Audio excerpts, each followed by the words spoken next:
Législative provinciale en RDC, la CENI a publié les noms de plus de 600 élus. Des résultats provisoires qui donnent de nouveau une large avance aux forces qui soutiennent le président de la République, Félix Tshisekedi. Et dans la commune de Bandalungwa, des militants d'un parti politique bien identifié n'ont pas toléré la défaite de leur candidat à l'élection législative provinciale. Ils ont sémé ce lundi un grand désordre terrorisant la population. C'est l'heure de vous informer. Bienvenue à tous à ce journal sur Télé 50. L'actualité reste dominée par la publication des résultats provisoires des législatives provinciales, des leçons, des questions, des surprises au bout de la publication de ces résultats par la CENI. Statistiquement, le parti présidentiel UDPS compte le plus grand nombre d'élus à travers la République. Du côté de l'opposition, c'est Ensemble pour la République de Moïse Katumbi qui rafle quelques sièges, faisant de lui pour le moment la première force de l'opposition et donc bon prétendant au poste de porte-parole. L'attente aura été longue, mais elle valait la peine. La Commission électorale nationale indépendante a pris son temps et a maintenu les suspens.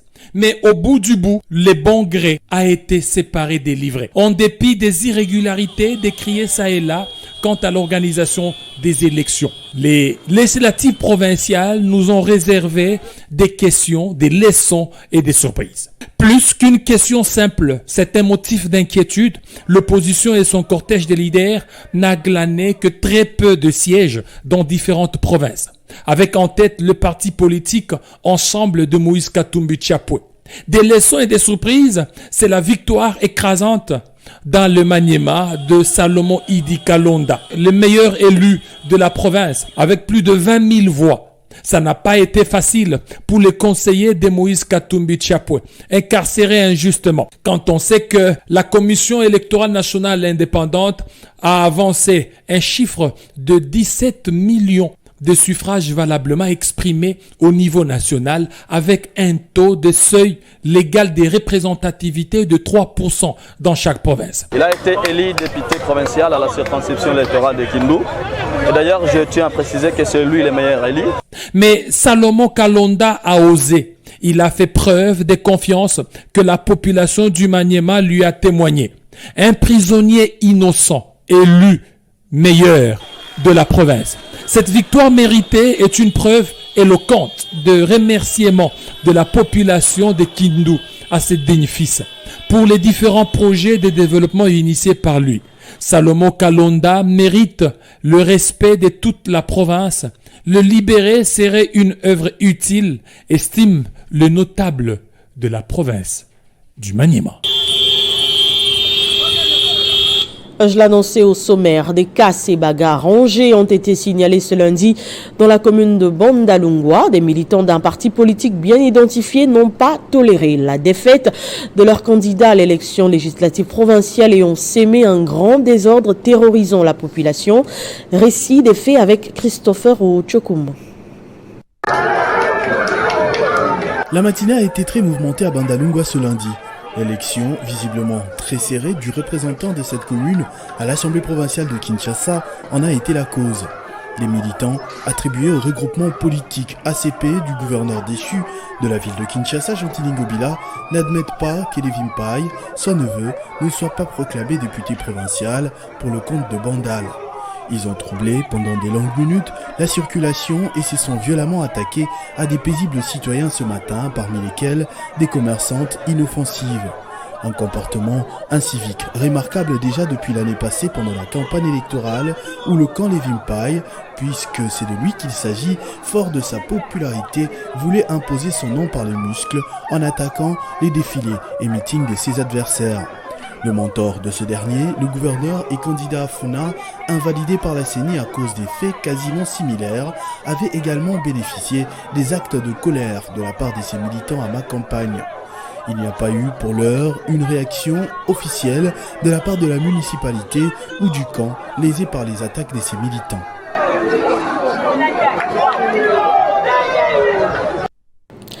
Et parmi les élus à la députation provinciale, l'on compte le professeur émérite Oscar Ntsaman, recteur du réseau des universités du CEPROMAD.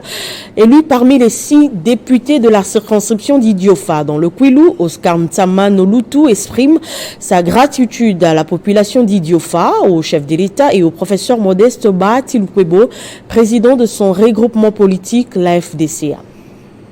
Impression de satisfaction, grande satisfaction, en me portant candidat à la députation provinciale, voir dans quelle mesure je pouvais tester la compréhension de mes œuvres par la population d'Idiofa, que je remercie très chaleureusement pour avoir fait confiance en moi. Dans le cadre politique, je vais remercier aussi le président de la République, Félix Antoine Tshisekedi Tshilombo. Grand merci aussi à l'autorité morale. Je citerai ici l'honorable Lukwebo. Je vous assure, lui est parmi ceux qui, me voyant trop investi dans la science, a dit: très bien, tu as réussi du côté scientifique, mais n'oublie pas que si tu ne vas pas à la politique vient quand même à vous. Alors à ce moment précis et à l'occasion de cette élection, de la confiance que le peuple vient placer en moi, je dirais que je vais me consacrer à accompagner le chef de l'État et le gouvernement dans les efforts qu'ils sont en train de fournir. Ici particulièrement, je penserai aussi à celui qui, pendant cette période, a, dans le cadre des réformes, implémenté la réforme dans l'enseignement supérieur et qui, heureusement, venait aussi d'être réélu député. Je pense au ministre des tutelles, notre ministre, Moïndo Nzangi, qui d'une façon ou d'une autre nous a aidés et nous avons contribué réciproquement. Dans un autre registre, le président du Sénat, Modeste Bahati, a reçu en audience le week-end dernier en son cabinet de travail plusieurs personnalités et c'est Anita Van de Belt venue représenter le gouvernement canadien à l'investiture du chef de l'État qui a ouvert le bal. Regardez. La secrétaire parlementaire de développement a eu des échanges fructueux avec le président du Sénat, Modeste Bahati Lukwebo. La représentante du gouvernement canadien a réaffirmé la volonté de son gouvernement d'accompagner Félix Tshisekedi au cours de son 2e mandat pour le développement de la RDC et le rétablissement de la paix dans la partie est du pays.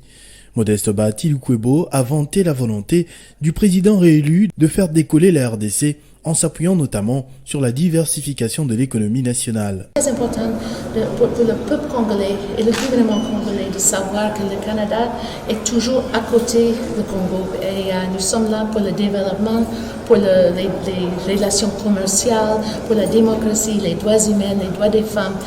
Le Canada est toujours à côté du Congo et je suis très heureuse d'être ici. Modeste Bahati Lukwebo a ensuite échangé avec la présidente du Sénat belge, Stéphanie Doss, qui a salué l'esprit d'ouverture de Félix Tshisekedi, qui dans son discours d'investiture s'est montré très rassembleur. J'ai entendu le discours du chef de l'État, de M. Tshisekedi, et j'étais impressionnée par la manière qu'il voulait vraiment rassembler le pays parce que, à mon avis, c'est vraiment nécessaire pour faire ça. Alors, félicitations, Monsieur le Président. La Belgique et la RDC ont une histoire commune. C'est dans ce cadre que la présidente du Sénat belge est venue représenter son pays à l'investiture de Félix Antoine Tshisekedi Tshilombo à la magistrature suprême. Après avoir subi des harcèlements et filatures, la famille Nanga sort de son silence pour dénoncer ces actes dont les membres sont victimes. Ils l'ont fait savoir dans une lettre ouverte adressée au chef de l'État, Félix Tshisekedi. Cette famille rappelle par ailleurs aux garants de la nation qu'elle s'était déjà désolidarisée de leur frère qui s'est engagé personnellement dans des actions subdivises. Dans une lettre ouverte adressée au chef de l'État Félix Antoine Tshisekedi Tshilombo, la famille Nanga dénonce la persécution, chasse à l'homme, l'arrestation systématique et illégale dont est victime le membre. Au nom de la grande famille, l'insigne honneur est adressé très respectueusement au chef de l'État Félix Tshisekedi afin de prévenir toute insécurité généralisée dans laquelle vit toute la famille Nanga et du risque de son extermination sur fond de la confusion intentionnellement entretenue par certains acteurs politiques mus par une volonté manifeste de la nuire. La famille rappelle au chef de l'État Félix Tshisekedi qu'elle s'était offert consciencieusement et librement leur suffrage au candidat numéro 20, suivant le vœu leur exprimé par l'un d'eux, M. Christophe Basséane Nanga, alors gouverneur de la province de Haut-Uélé. La famille a le regret d'informer que tous les membres ainsi que toute la lignée sont devenus la cible suppliciée et harcelés par les services de sécurité et défense. Ils sont ainsi aidés dans leur forfaiture par les politiciens à mal dépositionnement et par des particuliers.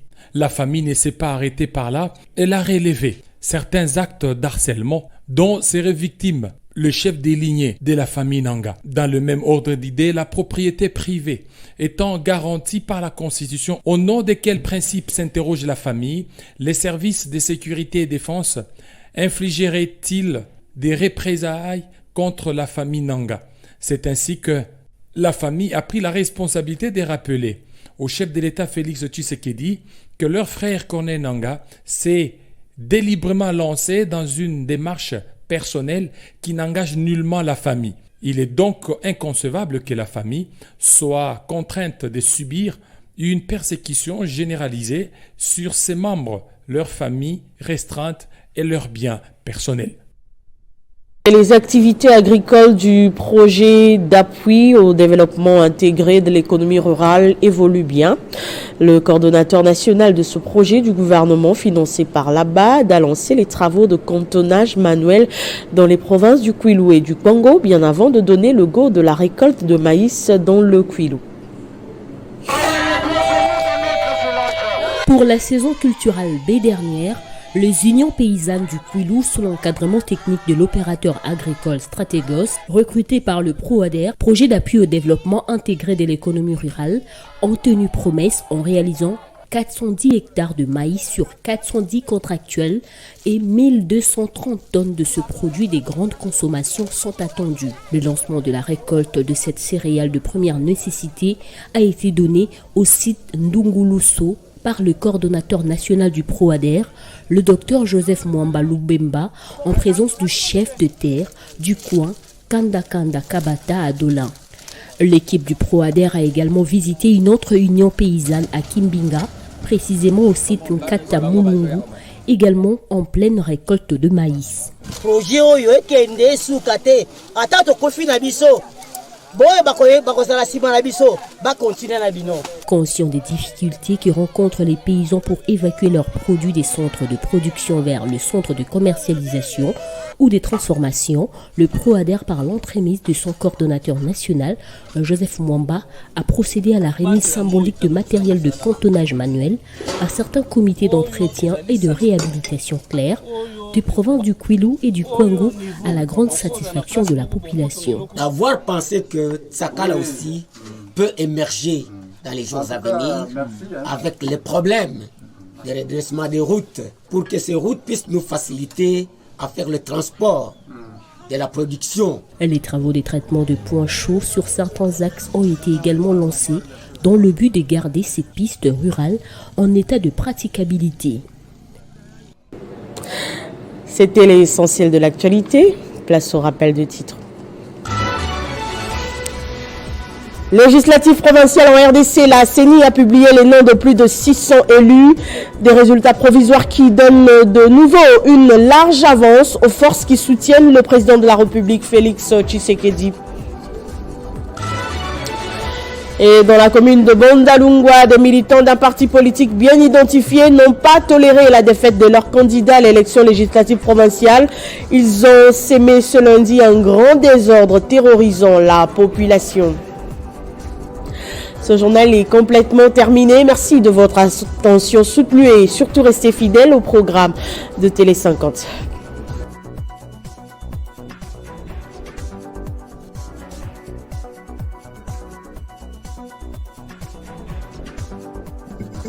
Retrouvez toute l'actualité en continu sur www.tele50.cd.